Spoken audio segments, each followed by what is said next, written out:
Oferta y demanda. Si se legaliza el tráfico, bueno, la droga, ¿qué pasa con la oferta y la ¿Quién demanda? empieza?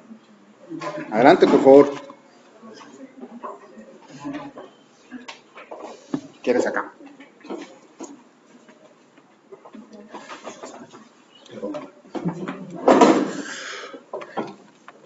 Buenas tardes, mi nombre es Jorge Garay y le voy a hacer una pregunta. Usted comentaba sobre la legalización de la droga. Bueno, ¿habría una manera en la que se pudiera legislar para que estuviera permitido el movimiento de la droga, aunque no estuviera permitido el uso de ella, con la finalidad de que se acabara tanto estos problemas de la droga? Jorge, buenas tardes, gracias por tu pregunta. Mira, si tú legalizas, si tú ves esto como si fuera una línea de producción, una línea de ensamble, en la cual tú generas una mercancía y esa mercancía hay que distribuirla para que llegue a un punto de distribución a través del cual se pueda llegar a un consumidor, entonces mi pregunta sería, ¿cuál es el objeto de permitir solamente un tramo de todo este procedimiento? Que finalmente el Estado reconoce la ilicitud de la producción y la ilicitud del consumo, más no del transporte. Entonces esto te generaría una serie de problemas adicionales que a lo mejor no son el resultado que se busca. Yo te diría que si nos planteamos primero los fines, los propósitos, si el propósito es disminuir, por ejemplo, la violencia que se genera alrededor de los temas del narcotráfico, entonces a lo mejor son otro tipo de estrategias las que hay que implementar. Parece muy trillado, pero en este país nunca ha habido una política permanente e integral de prevención del delito. Y a lo mejor eso es tan importante como la regulación misma del sistema de producción de la droga. No sé si con esto te respondí. Más o menos, pero, o sea, mi duda era, si tú legalizas el tránsito, la mayoría de la droga que se genera en México no se consume en México. La mayoría de la droga México es un lugar de paso o si hay cierta droga que se consume acá, pero la mayoría de drogas se pasa a Estados Unidos. Si tú legalizas el paso de la droga, lo único que vas a lograr es acabar con la violencia en todo el sur del país y todo el centro. ¿Por qué? Porque ahí nada más se está moviendo la droga y en sí donde en realidad tiene que pasar la droga sería un problema que en donde podrías meter más policía, donde podrías meter más a los federales, ya lo tendrías más canalizado en el norte.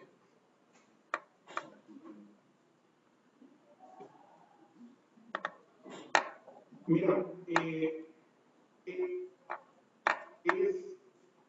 que si tratas a través de este mecanismo de poner la droga en un punto donde sea focalizado el combate, si entiendo bien lo que tú estés planteando, se trata de que la droga se vaya a las fronteras, como sucedía antes, que la droga por lo general iba a los Estados Unidos y aquí nada más estaba de paso. Quiero decirte que actualmente en el país hay un enorme problema de consumo de droga y son problemas que empiezan con chavitos de 8 o 10 años. Ya para cuando están ahí con ustedes ya son consumados o ya pasaron por ello o ya se jubilaron o pasaron otra cosa o nunca la probaron. Pero admitir que es legal transportarla para llevarla a la frontera puede traer otro tipo de problemas. Por ejemplo, la negativa de los Estados Unidos a que tu política sea esa. Y Estados Unidos tiene una enorme influencia en la manera en la cual, no solo México, todo el continente combate a la droga. Así que yo creo que además de lo que tú planteas, habría que pensar en otro tipo de mecanismos para que esto fuera verdaderamente eficiente. Ok, gracias. Gracias a ti,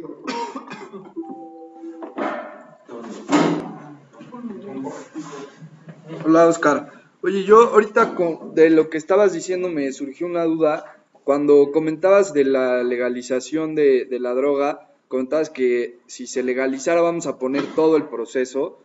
La gente que se dedica ahorita a esto empezaría con la trata de personas y otro tipo de tráfico para, digamos, suplir el ingreso que tienen por las drogas, ¿no? Afirmativo. Ok, entonces, por ejemplo, yo lo que se me viene a la mente ahorita que comentabas de otro tipo de mecanismos, pues yo pienso que tiene que haber una colaboración entre países, por lo que decía Jorge, en cuanto a que la mayor parte de la droga que pasa por México se pasa a Estados Unidos, digo, tomando en cuenta también que hay un consumo grandísimo. Entonces, mi pregunta es, ¿qué tanta, digo, obviamente la influencia de Estados Unidos es muy grande, pero qué tan involucrado está en solucionar el problema? Porque a simple vista pareciera que pues nos quedamos con el lado grave del narcotráfico, que es toda la violencia y consumo, pues está en otros países. Entonces, ¿qué tan involucrado está Estados Unidos en resolver el problema? Mira, en una antigua película que ninguno de ustedes ha visto más que su profesor, llega un policía ruso y el policía ruso está renegando porque le van a quitar un caso. Y el argumento de quien se lo quita es KGB decides what matters, KGB. Así están los gringos. Ellos deciden lo que les importa a ellos. Estados Unidos quiere resolver el problema de Estados Unidos. Estados Unidos no quiere resolver el problema de México. Por eso ellos están pensando en su población. ¿Por qué crees que ellos siguen una política exterior en materia de drogas distinta a la que siguen al interior? Por ejemplo, al interior permiten que se siembre droga en ciertos estados que la han legalizado. Seattle, por ejemplo, California, pero al mismo tiempo hacia el exterior, por lo que hace a México, a Colombia, por ejemplo, le sigue exigiendo que combatan el crimen y que lo hagan porque aquí ponemos los muertos y aquí ponemos los recursos porque ellos prefieren que el incendio se dé en la casa del vecino y no en la de la propia. Por lo tanto, hace falta efectivamente que el gobierno de Estados Unidos cambie no solamente el discurso, sino cambie la estrategia. Es un enorme avance el que reconozcan que ellos, el consumo que tienen, es la causa del problema, al menos en la frontera con México, y por lo que hace como un factor detonante de la violencia en nuestro país. Eso es ganancia, y eso es un discurso que tú vienes escuchando particularmente ahora en la administración Obama. Pero hace falta más. O sea, no es suficiente esto, y yo te aseguro que en 20 años vamos a estar hablando de una política de drogas en Estados Unidos totalmente distinta a la que ves en este momento. Y por ejemplo, desde una postura, desde como ciudadano mexicano, como mexicano, ¿qué podemos hacer como sociedad para meter presión y pues Estados Unidos tome cartas en el asunto? Pues mira, como ciudadano, lo primero que hay que hacer, dicen por ahí, son metodistas, porque se meten de todo. Si quieres arreglar el problema como ciudadano, lo que hay que hacer es empezar en casa. Empezar el problema y la detección de qué está generando a nivel personal el ambiente que nos lleva o que lleva a las personas al consumo de droga. Este no es un tema sencillo, es un tema muy complicado porque distintas personas tienen distintos factores a los que responden. Pero hay que empezar a ver. Hay estudios en el país, pero no son suficientes. Hace falta mucha investigación en el tema. Hace falta trabajo social también. Hace falta que las escuelas se involucren más en este tipo de cuestiones que no son bonitas, ni te dan fotos en los periódicos, pero que si no las cuidamos, si cerramos los ojos, vamos a terminar heredándole a las futuras generaciones un problema mucho más complicado y sobre todo una costumbre de no hacer nada, una inercia a la actividad que no puede ser buena.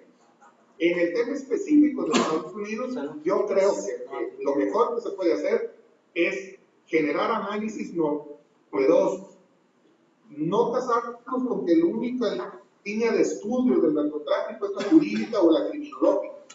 Hay que estudiarla desde otros puntos de vista, hay que estudiarla desde otros ámbitos y empezar a proponer soluciones. A mí me parece muy interesante lo que ustedes están haciendo desde el salón de clases. darle un enfoque distinto a este asunto, porque en esto todos vamos aprendiendo, ¿eh? Nadie, si alguien llega y les dice que sabe todo de las drogas, está mintiéndoles, no es cierto.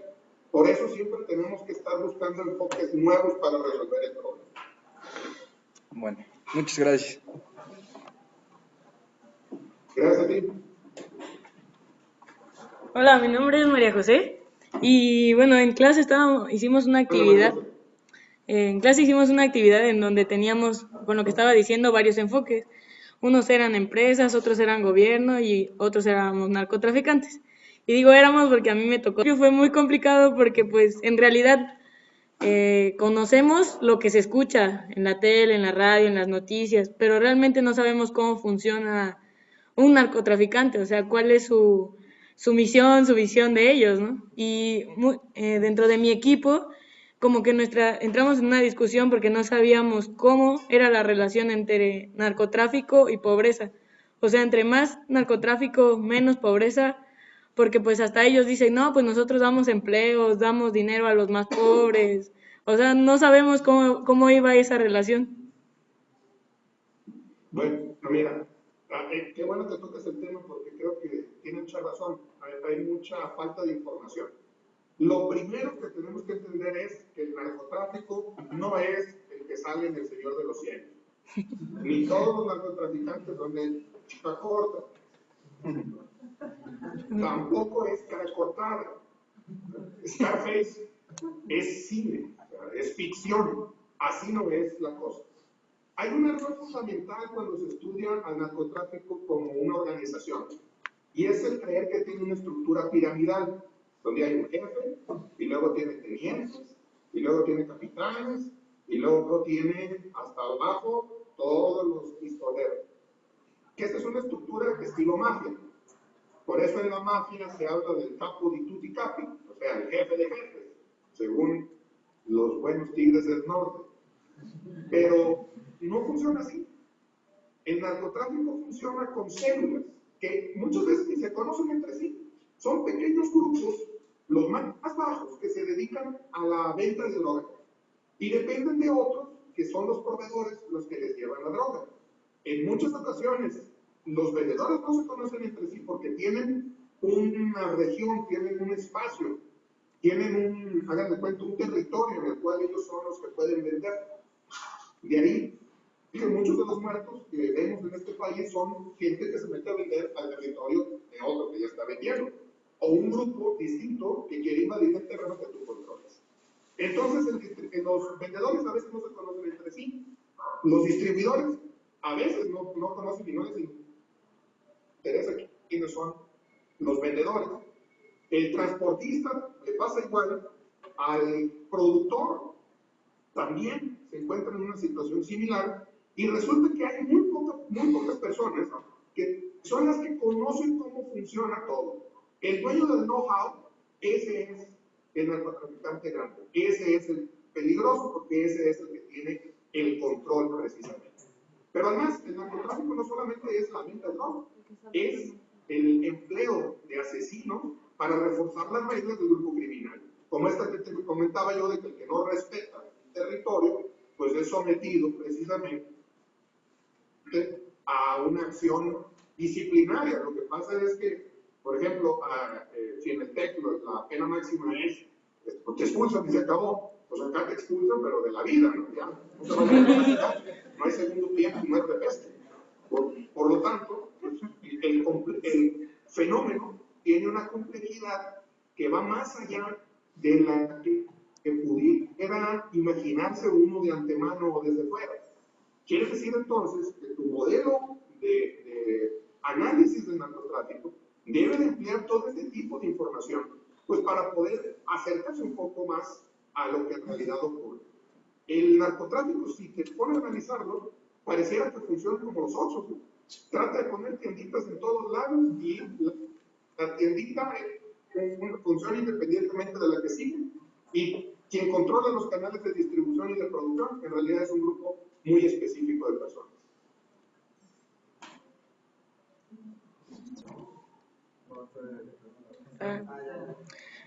Pero entonces, o sea, lo que yo quería era como O sea, la relación entre pobreza y narco.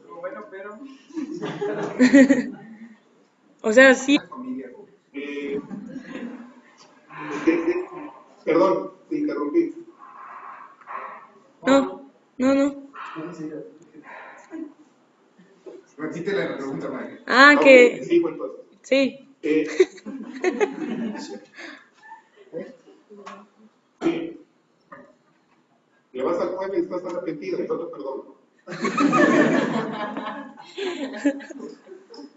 Pregúntale, Marcela. Ah, que lo que yo quería era la relación. O sea, sí es cierto que entre más narco, menos pobreza. Porque entre dos cárteles llegamos a esa conclusión. Bueno, quiero decirles que la relación entre pobreza y narco no es una relación causa-efecto. Si ustedes analizan el problema del narcotráfico como bajo las leyes de la física de Newton, pues vamos a tener problemas, porque en realidad esto funciona con variables interrelacionadas entre sí. Es un modelo científico distinto. La pobreza no da origen al narcotráfico por sí misma, ni el narcotráfico logra vencer la pobreza en automático. En realidad lo que ocurre es que el narcotráfico se aprovecha de las personas que viven en pobreza porque la expectativa de su vida en el ámbito en el que se mueven es tan básica, tan ínfima, tan poco, que están dispuestos a hacer cualquier cosa y a veces a cualquier precio con tal de ganar un poco de más de dinero, con tal de poder aspirar a los bienes básicos que nuestra sociedad nos dice que debemos tener.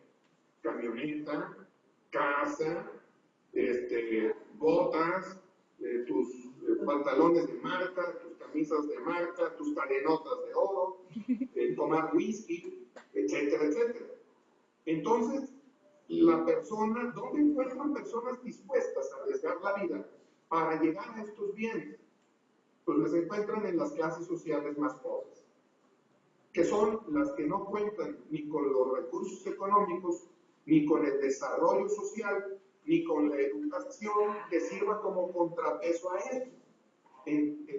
Ahora, estamos hablando de ocupar los niveles más bajos del narcotráfico.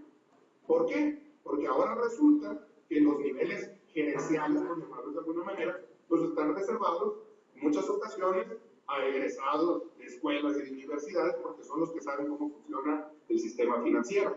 Pero, o sea, el narcotráfico no solamente convive con la pobreza, también convive con la riqueza. Porque el narcotraficante quiere esconder su riqueza, y la riqueza se esconde entre los ricos, no entre los pobres. ¿Dónde agarraron al Z-42? En San Pedro Garza García. ¿Y quién vive en San Pedro Garza García? Pues pura gente que sí tiene, que le alcanza. ¿Por qué? Porque el rico se quiere esconder entre otros ricos, porque es más fácil disfrazar. Entonces, no solo convive con la pobreza, pero a los pobres los usan, son herramientas, son instrumentos. Por eso los ve como medios para alcanzar un fin. Por eso no respeta la dignidad de esas personas. Ah, ya. Gracias. De nada. Ya no le voy. Hasta Puebla. Buenas tardes, yo me llamo Vicente. Mi pregunta es más específica, comparada con una empresa. Por ejemplo, si vemos a México como una industria y a todas las personas o ciudadanos como trabajadores, mi pregunta es, México es una empresa y sus ciudadanos, entendiendo trabajadores, pero de esta ya no te oigo. viéndolo de a los demás trabajar con esto de Bueno, raíz. te voy a dar una respuesta. Perdóname, a ver, si el planteamiento es, si el país, tu planteamiento es un poco un planteamiento organicista, es decir, el país es un organismo, Ajá. y como organismo tiene una estructura, y esa estructura se maneja de determinada manera. Sí. Bajo este esquema, cualquier cuestión, si México es una industria, cualquier fenómeno que interrumpa la producción de la industria es un fenómeno que debe ser corregido y removido. Sí. Bajo este principio, bajo este concepto. Correcto. Por lo tanto, si fuera posible, pues quitábamos una tuerca y la cambiábamos por otra y esto sigue caminando la banda. El tema es que no siempre es así, no es, este fenómeno no es equiparable en este aspecto a un planteamiento de tipo organicista. El país, evidentemente, funciona a través de pautas culturales, de relaciones jurídicas, funciona a través de instituciones. No es que el narcotráfico se haya presentado porque las instituciones hayan fallado.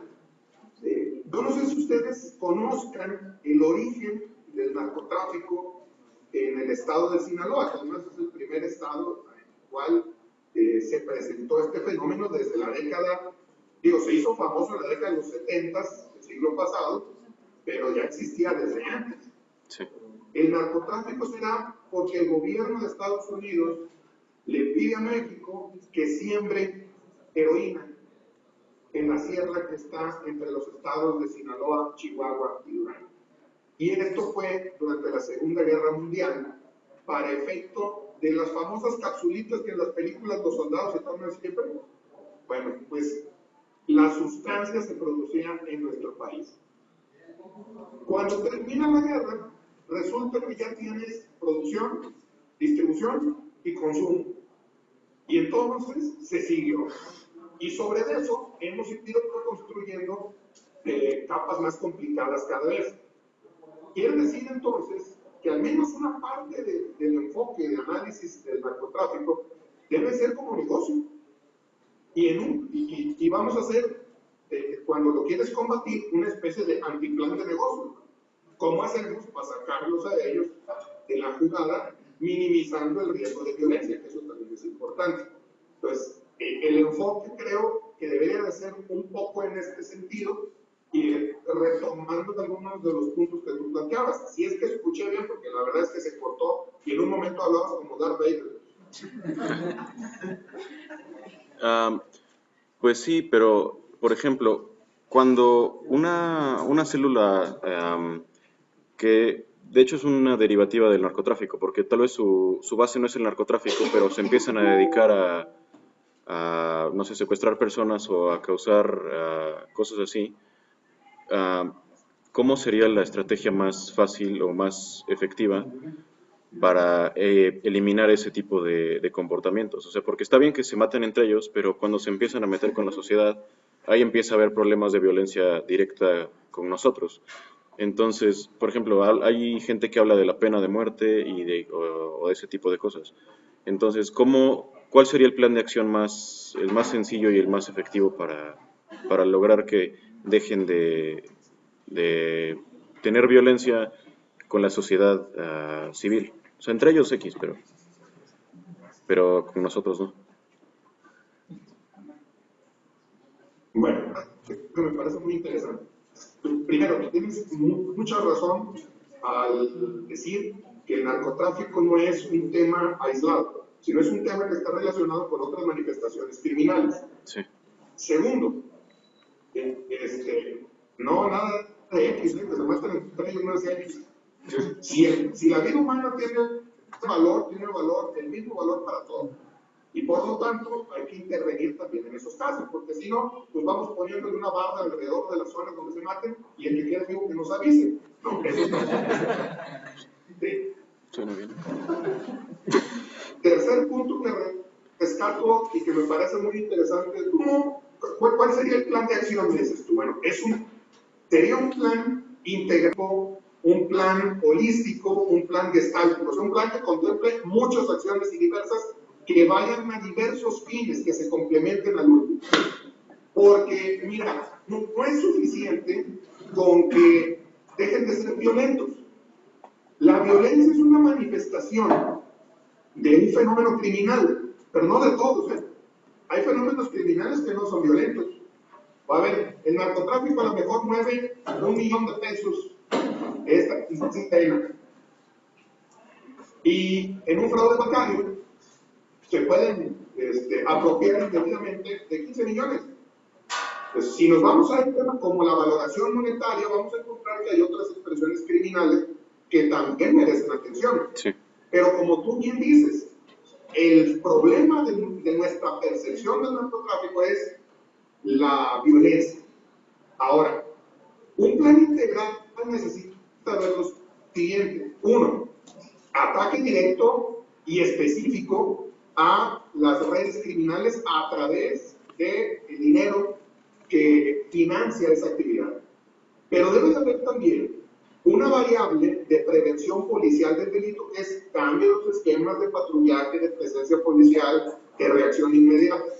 Pero además debe de haber un enfoque que va más allá del castigo, de lo punitivo. Debe de atender a la cuestión de desarrollo comunitario. Por ejemplo, si ya tienes ubicados cuáles son las zonas en las cuales se consume droga, debemos de hacer el análisis de cuáles son los servicios públicos de los que se gozan en esos mismos lugares. ¿Hay escuelas suficientes? ¿Hay alumbrado suficiente? ¿Cuentan con agua potable? ¿Cuentan con transporte? ¿Cuentan con acceso a créditos para vivienda? Aunque parezca mentira, todo este tipo de cuestiones están concatenadas entre sí, y cuando las empiezas a desarticular, cuando le garantizas a las personas un nivel de vida que le resuelva los problemas de subsistencia sin necesidad de acudir al ilícito, cuando les das vías legales para resolver sus propios problemas comunes, entonces estás contribuyendo a solucionar el problema en general. Pero no puedes dejar de tener acciones de combate duro y directo contra la expresión más brutal del narcotráfico. Es decir, necesitas tener equipos estilo SWAT, necesitas tener equipos de inteligencia, de intervención telefónica, de seguimiento, y necesitas un sistema de justicia fuerte que no esté corrupto. Porque el problema de la confrontación entre el narcotráfico y las autoridades es el enorme poder de corrupción que el dinero que genera el narcotráfico significa. Sí. Bueno, muchas gracias. No, gracias. Otra vez. Al segundo round. Bueno, soy de nuevo yo y me sorprendió mucho lo que acaba de decir usted. Yo hace como 5 años, hablé con un presidente municipal de una zona aquí cercana a Puebla y bueno, yo platicaba con él, le preguntaba del programa de narcotráfico, ¿cómo se llama? Bueno, él ya no es presidente municipal, y le preguntaba qué hacía él como presidente municipal en contra de las drogas. O sea, que si él atacaba, por ejemplo, los antros, los lugares donde vendían droga, ¿cómo se llama? Mi obligación como presidente municipal y como municipio es no dedicarme a esto, es un problema federal. Mi pregunta es, si estás viendo que está causando problema dentro de tu municipio, está causando tantos problemas dentro de la zona, ¿por qué los municipios, por qué la policía no hace nada en contra y deja que todo esto lo arregle la Policía Federal y el Ejército? Si se empieza a arreglar desde ese punto, habría mucha más solución. Sí, efectivamente, mira, una persona que dice que no le va a entrar al problema porque es de alguien más, es una persona que está buscando aventarle el problema a otro, no solucionarlo. Yo estoy de acuerdo en que las policías municipales en muchas ocasiones no tienen el equipo, no tienen la preparación, no tienen a veces ni siquiera el personal suficiente para una acción amplia, pero pueden actuar de manera coordinada. O sea, si tú ya tienes detectados puntos de venta, tú acabas de citar uno de los más comunes, sobre todo para pachas, píldoras, pastillas, etcétera, ¿no? Que son los bares, los antros, las discos. Si ellos, junto con la PGR, junto con la Marina, junto con el Ejército, junto con la Policía Estatal, van y se presentan en un operativo conjunto, yo te aseguro que el impacto es mucho más grande que otra cosa. Y cuando actúas de esa manera, actúas ejerciendo las facultades que a cada quien le corresponden. El policía municipal y el presidente municipal no van a iniciar averiguaciones previas. pero pueden clausurar el acto. Y será otra autoridad la que, coordinadamente con ellos, haga la otra parte que les corresponde.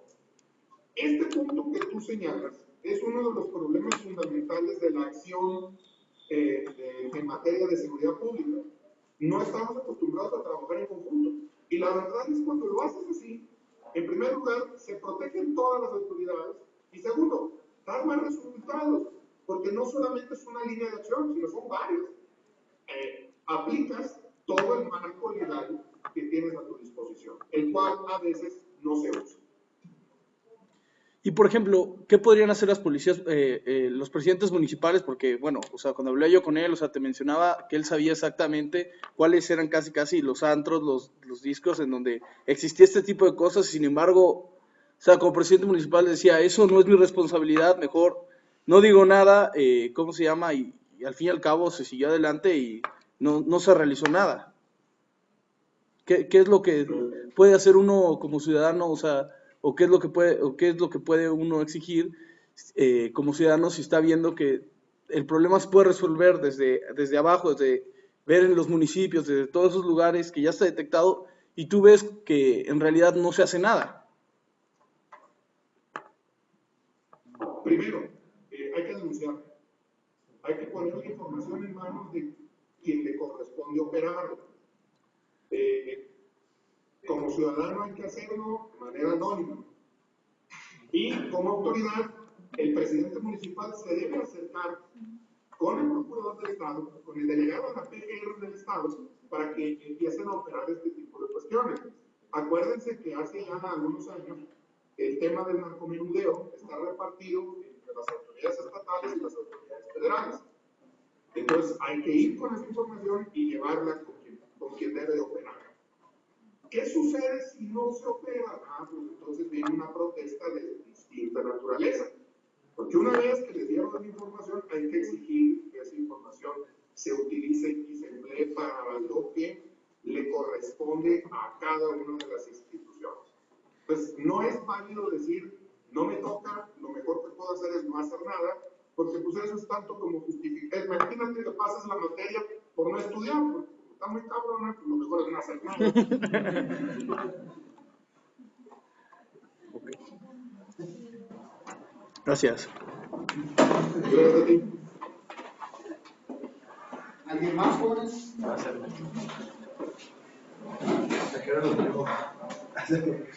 Pues, si no preguntas, hasta allá. ¿De una vez, Luis? Ok.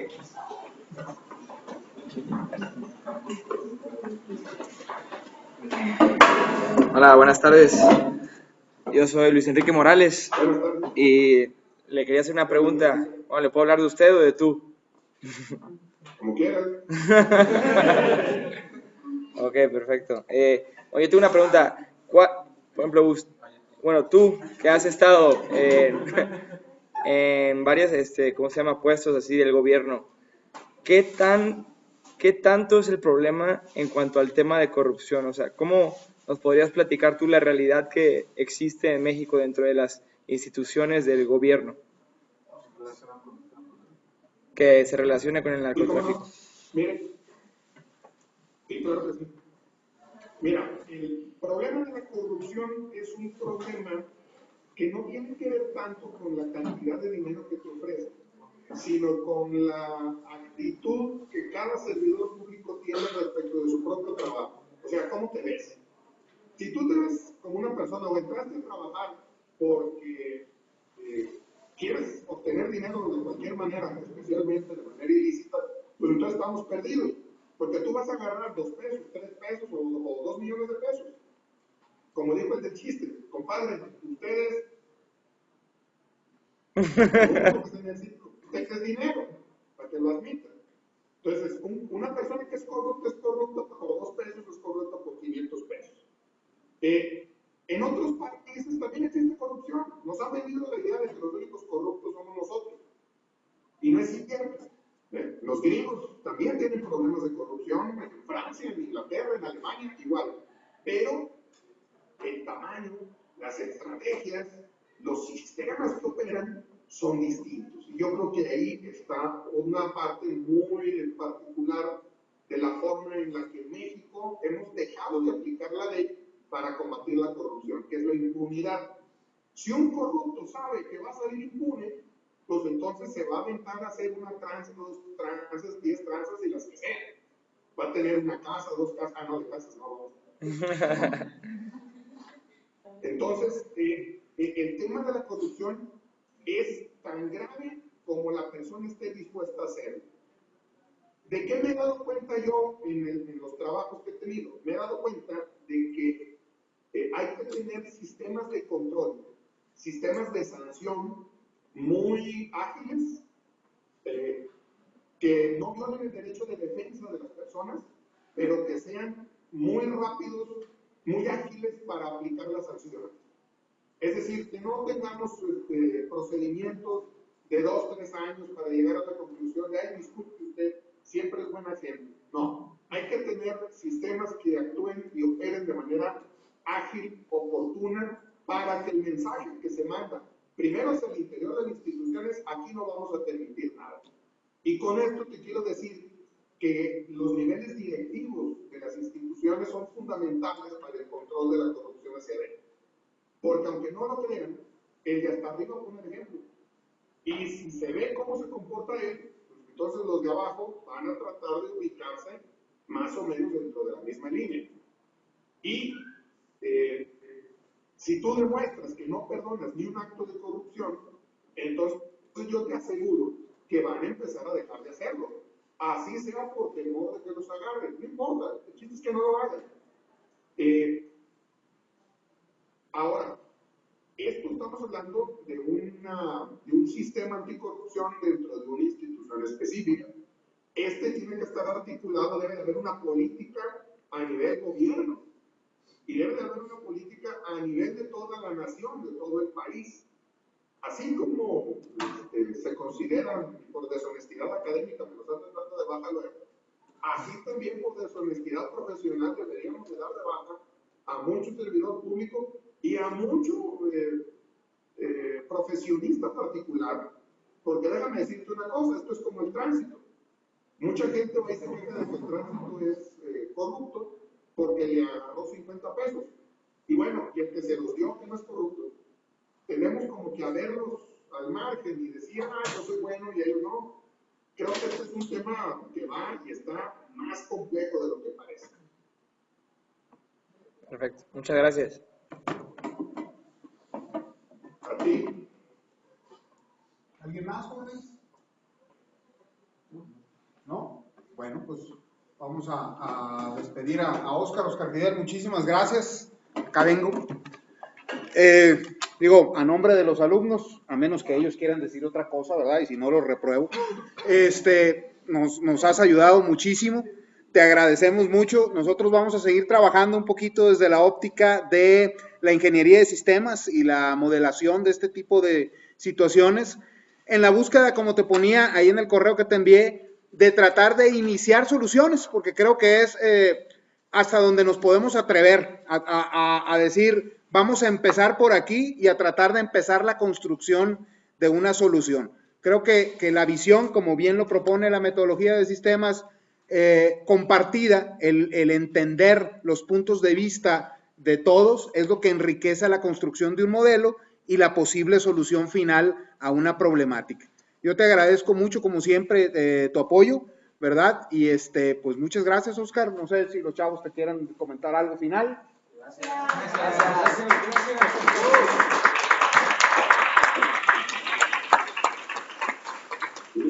Hay que leer a Arturo Rosenbluth, hay que leer a Kuhn, hay que leer a Van Gitch, para que aprendamos a hacer modelos precisamente que traten de establecer las condiciones y las variables de la realidad. Nomás no ustedes les olviden una cosa, cuando terminen el modelo, no crean que el modelo es la realidad, porque si no, vamos a empezar a buscar soluciones para el modelo, no para lo que está ocurriendo en la calle. Que te vaya bien, gracias. Gracias a ti. Hasta luego.